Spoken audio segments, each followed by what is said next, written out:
In the day's other headlines, President Donald Trump convened the inaugural meeting of his newly formed Board of Peace at the U.S. Institute of Peace headquarters today, a building that now bears his name. The focus was Gaza, where a fragile ceasefire between Israel and Hamas is still holding, though tensions remain high. The president announced billions of dollars in reconstruction pledges from the U.S. and other nations, outlining an ambitious plan to rebuild Gaza. Does everybody like the music?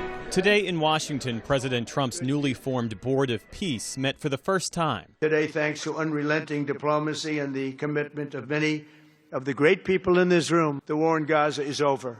The president stood flanked by representatives from more than 40 countries, with observers from a dozen more, gathered for what he called one of his most important and consequential missions. What we're doing is very simple: peace. It's called the Board of Peace. An easy word to say, but a hard word to produce: peace. But the reality in Gaza is far from peaceful.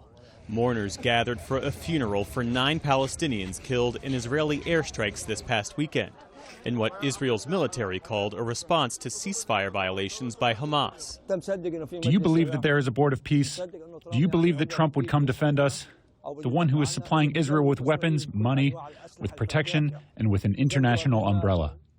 In Washington, the president announced the U.S. would commit $10 billion toward establishing the board. It's unclear whether the president has the authority to spend those funds. Neither he nor the White House detailed where the money would come from or how it would be used. Mr. Trump also said 9 countries pledged a combined $7 billion toward a Gaza relief package. Today's session lasted several hours with dozens of speakers, including Israel's foreign affairs minister.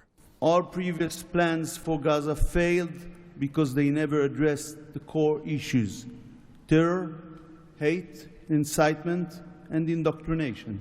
And the head of the Palestinian Technocratic Committee, who outlined priorities for Gaza, starting with security.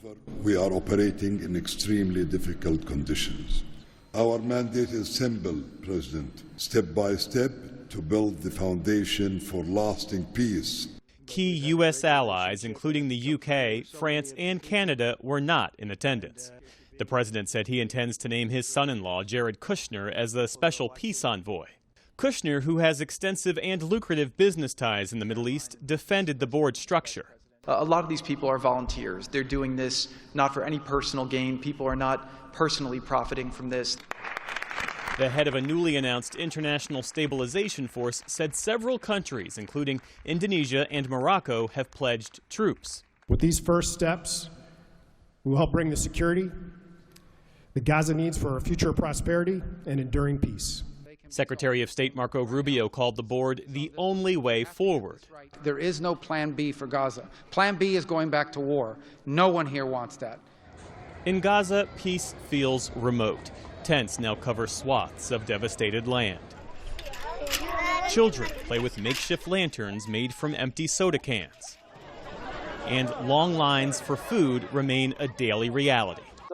Rain, wind, and cold in the tents. What are people supposed to do? How can the young people live in tents like these?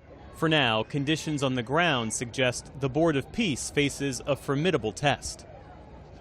Support journalism you trust. Support PBS News. Donate now, or even better, start a monthly contribution today.